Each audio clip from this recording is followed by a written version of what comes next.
Saudara pakar telematika Roy Suryo dan advokat Egy Sujana selesai menjalani undangan klarifikasi penyidik Subdit Kamnek Ditreskrimum Polda Metro Jaya atas kasus tuduhan ijazah palsu Presiden ke-7 Republik Indonesia Joko Widodo.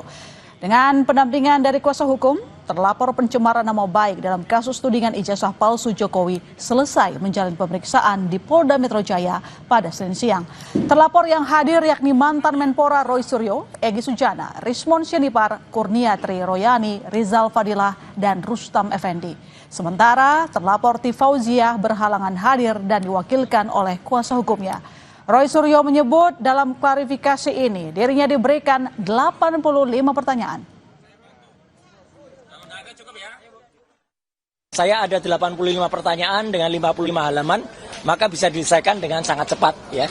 Gitu. Jadi jangan kecewa ya untuk para pelapor yang sudah berharap itu akan, karena itu pun nanti akan menjadi catatan bagi kepolisian kenapa mereka memproses sesuatu yang tidak jelas ya, karena tidak jelas. Dan yang paling penting, kami tadi juga menyampaikan surat dari tim kuasa hukum kami bahwa ini tidak ada legal standingnya.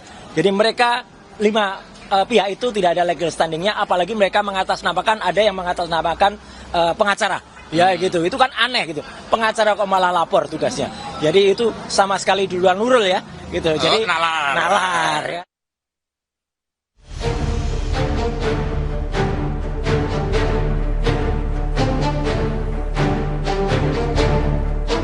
Akhir April 2025 lalu, mantan Menpora yang juga pakar telematika Roy Suryo menjadi sorotan setelah menuai kritik usai menuding ijazah palsu Presiden ke-7 Joko Widodo. Tak tinggal diam, Jokowi melaporkan sejumlah orang, salah satunya Roy Suryo CS, ke Polda Metro Jaya atas dugaan pencemaran nama baik. Penuding ijazah palsu Jokowi, Roy Suryo CS, menolak undangan klarifikasi penyidik Polda Metro Jaya dalam penyelidikan kasus pencemaran nama baik dan dugaan penghasutan mengenai ijazah Jokowi. Dalam konversi yang digelar 1 Juli lalu, Roy Suryo CS mengaku ia dan rekan-rekannya yang menjadi terlapor memilih untuk tidak hadir di Polda Metro Jaya karena menilai undangan klarifikasi bersifat tidak wajib. Namun Roy menegaskan pihaknya siap membantu polisi untuk gelar perkara khusus sebagaimana yang diminta pihaknya. Karena secara hukum memang itu tidak perlu dihadiri. Tapi kami siap, penegasan kami siap ini untuk menjelaskan bahwa kami menolak kalau besok ada narasi miring yang mengatakan kami ini mangkir. Tidak mangkir. Kami melakukan press conference hari ini itu sengaja untuk menjawab sebelumnya. Jadi bukan kami besok tiba-tiba tidak datang terus baru ngasih keterangan, bukan. Kita sudah jelaskan sebelumnya. Dan kami akan sampaikan juga pemberitahuan resmi kepada Polda Metro Jaya. Hingga saat ini kasus pencemaran nama baik dengan terlapor Roy Suryo CS masih terus bergulir. Kabid Humas Polda Metro Jaya, Kombes Ade Ari Syam Indradi menyatakan, Kamis lalu polisi telah memeriksa kuasa hukum Jokowi, Yakub Hasibuan, maupun ajudan Joko Widodo, Kompol Syarif. Menurut Ade Ari, keterangan keduanya sangat diperlukan guna merampungkan berkas penyelidikan dalam kasus ini yang nantinya akan didalami penyidik. Penyelidik dari Subdit Kamnek Ditreskrimum Polda Metro Jaya telah melakukan pengambilan keterangan dalam rangka klarifikasi terhadap saksi tersebut ya, yang ditanyakan dalam rangka pemenuhan fakta-fakta. Ya, proses pendalaman ini masih terus dilakukan. Penyelidik terus mengumpulkan fakta-fakta dari pihak pelapor, kemudian saksi-saksi yang disampaikan oleh pelapor, kemudian barang bukti yang diserahkan oleh pelapor, kemudian juga dari pihak terlapor. Tak hanya dilaporkan Jokowi atas pencemaran nama baik, Roy Suryo CS juga dilaporkan Peradi Bersatu dengan pasal penghasutan. Pihak Peradi Bersatu juga menambahkan laporan kepada Roy Suryo CS dengan jerat pasal perlindungan data pribadi. Tim Liputan, Kompas TV.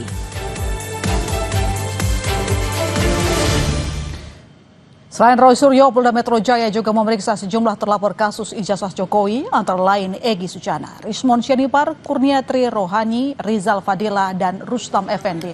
Sementara terlapor Ti Fauziah berhalangan hadir dan diwakilkan oleh sang kuasa hukum. Undangan klarifikasi hari Senin merupakan buntut dari pelimpahan 5 laporan terkait tudingan ijazah palsu Jokowi yang dilaporkan di beberapa Polres wilayah di Jakarta, Bekasi, dan Depok. Noto di Projo. Kepada beliau dipersilakan. Apakah kami berwenang atau memiliki otoritas untuk meneliti ijazah dan skripsi Joko Widodo? Dari mana kami dapatkan sumber yang kami kaji, yang kami foto lembar pengesahan skripsi pada pertemuan 15 April 2025 di UGM. Terus apakah kami mengenal TPUA? Itu semua ya sebenarnya semua orang udah tahu ya. Pakar Telematika Roy Suryo menjalani pemeriksaan penyidik Polda Metro Jaya hari ini terkait kasus dugaan pencemaran nama baik Jokowi melalui tudingan ijazah palsu. Kita membahasnya bersama Roy Suryo, penuding ijazah Jokowi, dan Ade Dermawan, Sekjen Peradi Bersatu. Saya menyapa Pak Ade, selamat sore. Mas Ade. Dan saya menyapa, terima kasih telah hadir di studio, Mas. Sama-sama, my sister. Ya. Setelah diperiksa langsung datang ke Kompas TV. Oh iya, naik drone tadi. Naik drone. Bajunya masih sama kan? Ya, saya langsung punya pertanyaan satu. 85 pertanyaan. Ada materi apa saja yang ditanyakan kepada Anda? Tadi sempat diceritakan tidak jauh dari Dr. Resmond, ya gitu. Tapi ini ya harusnya memang orang tuh smart ya gitu. Kalau yang tidak cerdas ditanyakan, nggak usah dijawab karena jawabannya pasti tidak cerdas juga. Pertanyaannya banyak nggak cerdasnya? Iya, jadi banyak yang nggak ada hubungannya. Seperti? Atau misalnya tiba-tiba dia bilang, oh dia menyaksikan acara langsung di studio gitu ya. Nah, pertanyaannya adalah pasalnya yang mana yang di studio itu? Ketika itu pasal ITE ya salah. Saya adalah perancang dan pengawal Undang-Undang ITE selama 10 tahun. Ya gitu. Jadi tidak tepat sasaran tidak tepat. soal ITE yang dilaporkan oleh Pradi. Penyidiknya juga jadi lagi, oh iya ya Pak, ya iyalah. Ya udah itu nggak usah tanyain, siap. Udah, nggak usah. Kemudian tentang pasal penghasutan. Penghasutan itu Mbak, sudah ada putusan MK ya tahun 2009 mengatakan penghasutan bukan lagi delik formil tapi delik material. Delik material itu harus ada efek dari orang yang terhasut. Orang yang terhasut harus melakukan kerusuhan atau onar secara nyata, bukan seramanya. Saya tanya, ada nggak itunya? Nggak ada Pak. Ya udah, ngapain tanyain? Ya udah. Jadi banyak hal yang pertanyaan itu udah patah sendiri ketika ditanyakan. Ya kalau gitu kan ngapain dijawab gitu loh. Jadi clear aja. Jadi dari 85 pertanyaan kan Anda diperiksa sangat singkat ya waktunya karena nggak jawab semua pertanyaan. Jadi 85 pertanyaan berapa yang masuk logika Anda? Yang masuk logika cuma 3. Ah, cuma 3? Iya, apakah Anda sehat? Apakah Anda siap dan apa keterangannya mau ditambahkan? Selain itu nggak ada. Satu legal standingnya dari Peradi bersatu, berdua, bertiga, berempat, berlima ini nggak ada gitu. Karena kalau itu adalah orang yang kemudian terkena dampak langsung seperti Pak Joko Widodo, waktu itu kami datang untuk melayani pertanyaan itu, gitu. Karena ini ada efek langsung. Ini orang-orang yang tidak ada kaitannya langsung, kemudian numpang di layani apa ya, di kasus hukumnya Pak Joko Widodo. Mereka tidak kena dampak langsung, mereka tidak kena efek dari itu. Kemudian sudah ada jelas mereka itu yang dilakukan adalah soal-soal yang sifatnya general. Padahal ada sifat-sifat yang hukum yang spesialis yang sudah misalnya 310, 311 yang itu dilaporkan oleh Joko Widodo. Ada istilah hukum namanya lex speciali derogat lex generali. Kalau sudah yang spesial itu ditanyakan, ya udah derogat generalisnya. Artinya pasal-pasal yang umum bisa dikesampingkan. Polisi tadi juga mengakui. Oke, jawaban Anda kita akan coba tanya ke Mas Ade dari Perade yang telah bergabung bersama kita. Selamat petang, Mas Ade. Selamat petang. Oke, Mas Ade, tadi sudah mendengarkan pernyataan dari Mas Roy mengatakan tuduhan Anda terkait dengan Undang-Undang ITE, melanggar penghasutan. Itu nggak masuk akal, Mas. Anda menuduhkan hal yang salah kepada Mas Roy CS. Gimana tanggapannya? Jadi gini Mbak, ya. Bahwa kemudian kalau mencari dampak langsungnya ya, saya kasih contoh 2 saja. Yang pertama penggerudukan rumah Bapak Insinyur Joko Widodo di Solo. Yang pertama, penggerudukan itu terjadi. Itu fake atau fakta? Itu fakta atau bohong tuh? Terus yang kedua, yang kedua adalah peristiwa pembakaran foto Mas Roy di Malang Raya. Itu fakta atau bohong? Rekayasa kalau itu. Rekayasa katanya Mas. Itu dulu, itu fakta atau bohong tuh.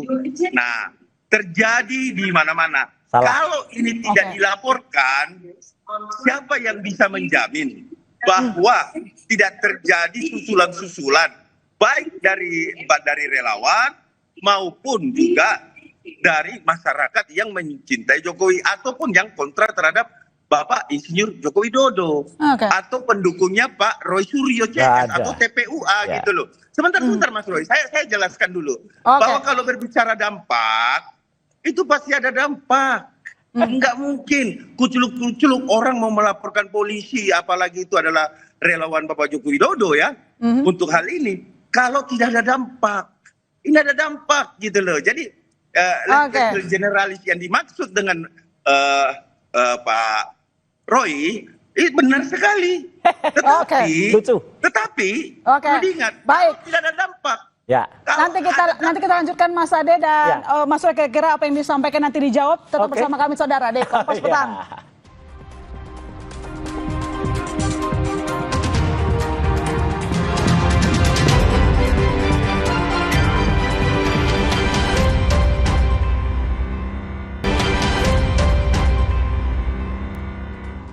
Kita masih bersama dengan Mas Roy dan juga Mas Ade. Mas Roy, silakan dijawab tadi. Jadi gini, yang dimaksudkan dampak itu makanya baca undang-undang dan baca putusan MK ya. Jadi yang namanya dampak kalau itu pasal penghasutan adalah pasal yang bukannya delik formil atau harusnya material adalah apa? Ada orang yang terhasut dengan apa yang saya katakan. Kemudian ketika terhasut dia kemudian melakukan penyerangan terhadap Pak Jokowi. Membuat kisruh gitulah. Kisruh, tapi bukan dibalik. Kalau di Malang kan dibalik. Kelompok-kelompok mereka sendiri yang suruh ribut sendiri. Ya ini pola lama, ini pola-pola yang udah dikenal. Senyum kita gitu. Nah, jadi itu nggak tepat gitu loh. Jadi kebalik, yang di Malang itu kebalik. Maka tadi polisi juga ketawa aja. Ini kebalik Pak yang di sana ada. Lah iya harusnya kebalik. Yang kedua, ketika kemudian di Solo, pertanyaan saya adalah, Pak ada bukti nggak saya ada di Solo? Nggak ada Pak. Ya udah selesai. Jadi kalau Solo salah ditanyakan ke Mas saya. Ade gimana? Tidak ada yang terhasut kok dengan apa yang dilakukan oleh Mas Roy CS. Mungkin yang lain terserah. Silakan. Jadi memang betul Bang Roy tidak berada di Solo. Iya. Semua meyakini itu Bang Roy. Penghasutan itu Bang Roy, ya menghasut, menyampaikan sesuatu kabar kepada orang lain, baik secara langsung, baik secara tertulis, walaupun melalui media, speak up, itu dampaknya tidak perlu kita ada di situ Pak Roy. Contoh ya, pada saat di pengerudukan rumah di Solo, itu karena apa? Karena adanya ujaran-ujaran atau ungkapan-ungkapan yang disampaikan Mas Roy di beberapa media kan. Dan itu dampaknya. Ini salah lagi. Dan ingat Bang Roy ngomong, sebentar, saya masih ada datanya dan itu kita juga serahkan kepada pihak kepolisian. Bang Roy mengatakan di Kompas ya, ini sekarang TPWOA sudah menuju ke rumah Bapak Joko Widodo di Solo. Saya sekarang berada di UGM. Kan itu jejak digital loh Mas ya. Ini bukan aku yang ngomong, tapi itu jejak digital yang ada saat kami melihat itu. Bang Roy memastikan bahwa tim TPUA sudah berada di Solo gitu loh. Iya, kan TPUA yang di Solo, bukan saya. Iya, justru itu Bang Roy. Itulah dampak yang kami maksudkan. Kalau polisi bermaksud lain, terserah. Atau Bang Roy juga bermaksud lain, itu adalah teknis penyidikan. Ini loh. Teknis penyidikan itu Bang Roy. Kalau memang benar, Mas Ade, sekarang gini, supaya orang nggak kusut nggak salah. Kalau memang benar, tadi saya dikejar oleh petugas. Ketika saya katakan saya nggak ada di Solo, ya udah Pak, salah kalau gitu ya. Iya, selesai. Saya jelaskan dulu bahwa itu ada teknik penyidikan. Monggo silakan mau dijawab apa saja. Saya tidak mau merusak juga sistem penyidikan yang ada di Polda Metro. Artinya, apapun itu kalau sudah diungkapkan sama Bang Roy, sudah disampaikan dengan secara menurut Bang Roy benar, ya monggo silakan, itu kan berproses. Kalau Bang Roy mampu membuktikan bahwa dia tidak melakukan penghasutan, karena saya bukan penyidik, dan itu tahap penyidikan, silahkan. Gini loh Bang, kita lihat akhirnya seperti apa. Bang Ade, kasihan petugas kepolisian kita, sudah 79 tahun usianya, masih melayani persoalan-persoalan remeh-temeh, tidak ada legal standing, kayak gini. Jadi begitu Bang tadi Ray. polisi itu mengerti, oh iya Pak, nggak ada legal standing. Iyalah. Jadi Ya, ngapain biarkan polisi lebih begini, banyak Bang Ray. ngurusin yang lebih Ini penting. giliran saya atau giliran Mas Roy ini? Ya Saya sama, dulu Mas kan dong. juga udah panjang. tadi. Saya dulu dong. Saya Gantian, dulu. gantian. Saya menjelaskan begini Bang Roy, bahwa kemudian ya penyidikan dilakukan secara profesional dan Bang Roy merasa bahwa di situ tidak ada pidana dan lain, itu haknya Bang Roy berbicara. Iya. Iya kan, hak Bang Roy. Tetapi penyidik dia memiliki analisis sendiri. Dia tidak bisa diintervensi oleh baik seorang Ade Darmawan Sekjen Pradi Bersatu, baik Bapak Roy Suryo sebagai mantan seorang Menpora, itu tidak bisa karena kita bukan penyidik. Oke, Mas Roy, sebelumnya, Mas Ade, sebentar. Iya, iya. Mas Roy, sebelumnya kan Anda menghindari, bahkan terkesan tidak mau menghadiri panggilan terkait Bukan dengan yang menghindari. dituduhkan. Satu, Kenapa sekarang mau? Karena kan Anda menyebut bahwa apa yang dilaporkan oleh Pradi itu tidak justru masuk akal. di Kita logika Anda. kita menghormati Polda Metro Jaya. Oke, Ya, jadi datang cuma karena menghargai, Iya, tapi karena tidak undangan. menganggap bahwa apa yang dilaporkan oleh Pradi itu penting untuk ditanggapi. Enggak penting itu. Oh, nggak penting? Karena ada undangan, harus sifatnya klarifikasi. Kemudian ya kita harus mengklarifikasi itu. Tapi begitu kita tahu ternyata yang ditanyakan kayak gitu, ya tadi petugasnya juga senyum-senyum aja gitu loh. Oke. Ya Pak, tadi pertanyaan kayak gini, ya ini gimana ya Pak? Udah, Oke. apa-apa ya udah. Terus kalau itu benar, saya pasti dikejar. Gitu loh dengan Oke, apa-apa. Mas Ade, kira-kira apa yang membuat Anda melandasi, Anda melaporkan terkait dengan tuduhan penghasutan, kemudian Iya. pelanggaran ITE? Lucu. Menurut Mas Roy, bahkan apa yang Anda laporkan tidak penting untuk ditanggapi. Jawaban Anda? Jadi gini, setiap warga negara di Republik ini Mbak, sekali lagi saya sampaikan bahwa ada KUHP 108. Siapapun warga negara itu bisa berhak melaporkan bila melihat kejadian tindak pidana. Tapi kita nggak usah berbicara aturan dan perundang-undangan, itu semua juga pengacara sudah tahu. Dan kalau ada yang katakan legal standingnya nggak ada, itu senjata pengacara manapun itu biasa, itu legal standing begitu. Tapi buktinya juga diproses secara hukum. Namun yang saya pengen sampaikan, Diproses katakan bisa juga dalam berhenti ya. dialog ini, yang mau saya sampaikan dalam dialog ini adalah sudah masuk ke tahap teknis penyidikan. Oke. Artinya ini berjalan. Kalau dikategorikan apa yang membuat kami melaporkan, yang saya pengen katakan adalah kita anak bangsa. Kita jangan saling menuding. Kalau belum ada bukti, kita tidak boleh menjustifikasi seseorang menjadi palsu yang menimbulkan kegaduhan. Karena Bapak Insinyur Joko Widodo juga adalah seorang presiden berkuasa 2 periode. Ya tentu dia punya pendukung, Mbak. Lah ya ini apaan lagi gitu. Termasuk kami juga mencintai Bapak Insinyur Joko Widodo. Dampaknya apa kepada Pradi Bersatu? Bukan Pradi Bersatu, advokat public defender. Oh ya itu apalagi itu public defender. Kami butuh sebentar Mas Roy. Nanti dikejar lagi itu untuk hukumnya. memang untuk melaporkan hal-hal seperti ini. Kenapa kami tidak mau ada kegaduhan? Gak masalah. Kami tidak mau, Bang Roy.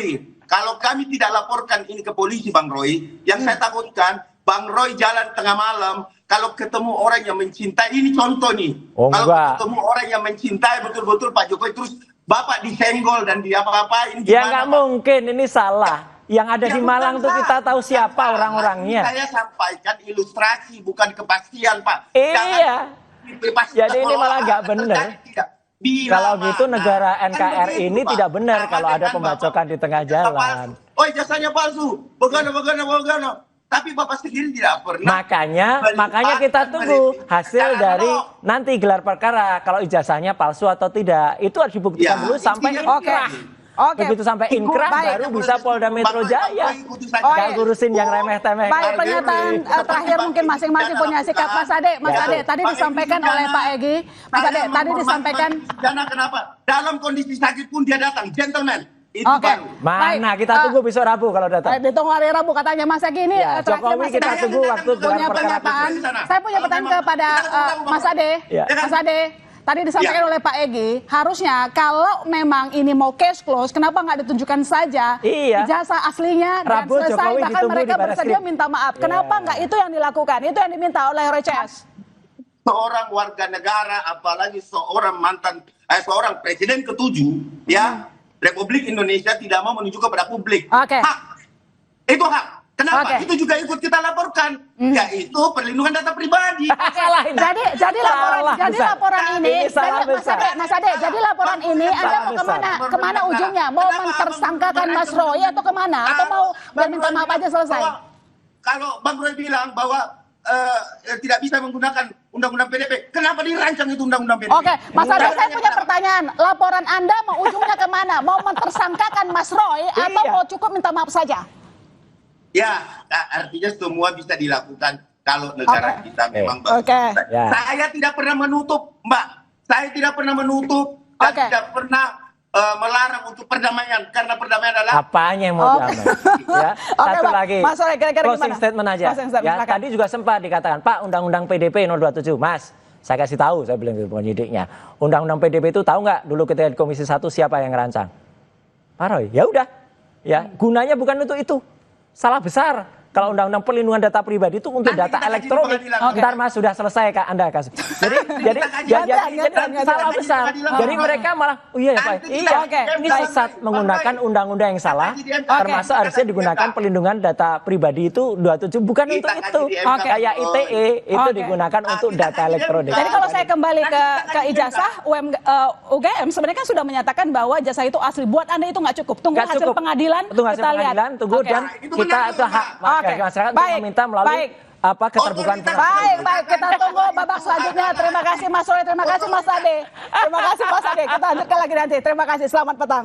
Terima kasih. Saudara, Gunung Lowotobi, laki-laki di Kabupaten Flores Timur, Nusa Tenggara Timur kembali mengalami erupsi. Imbas erupsi Gunung Lowotobi laki-laki, 6 penerbangan dari dan menuju Flores Timur dan Sika dibatalkan.